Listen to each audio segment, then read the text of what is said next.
मैं थक चुका हूं दोस्तों, थक गया हूं झूठ बोलते बोलते, मोदी जी को और सेना को डिफेंड करते करते। लेकिन अब और नहीं। पठानकोट हमला हुआ, मोदी जी और सेना सोए रहे। पुलवामा में खून की नदियां बह गईं और अब पहलगाम का हमला, और मोदी बिहार में चुनाव की तैयारी में व्यस्त हैं। देश में लाशें गिर रही हैं और यहां नारे, जश्न। ये कैसा राष्ट्रवाद है जहां नेता वोट गिनते हैं और जवान मिट्टी में मिलते हैं?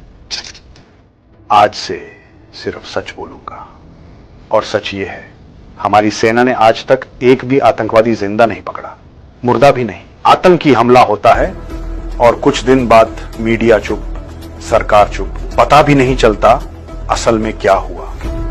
पहलगाम के हमले को 9 दिन हो गए, आतंकवादी मिला नहीं। कहां गया? जमीन निगल गई या आसमान 1 घंटे में गायब हो गया। और हर बार पाकिस्तान पर इल्जाम। जंग की बात करते हो भाई, ट्राई तो किया था, याद है ना? अभिनंदन का हाल देखा, पाकिस्तान ने वापस भेजा, वो भी कपड़े पहनाकर। चाहता तो नंगा भेजता, लेकिन उन्होंने इज्जत रखी और हम उसे नेशनल हीरो बना दिया, जैसे कोई दुश्मन को हरा कर आया हो। पाकिस्तान से जंग करोगे? कैसे?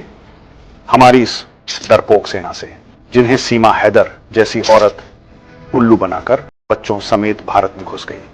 पहले अपने घर को संभालो। देश टूट रहा है, मणिपुर जल रहा है, नागालैंड अलग देश की बात करता है, तमिलनाडु, पंजाब, कश्मीर सब थक चुके हैं, अलग होना चाहते हैं। क्यों? क्योंकि इस देश में सच बोलने की गुंजाइश नहीं बची।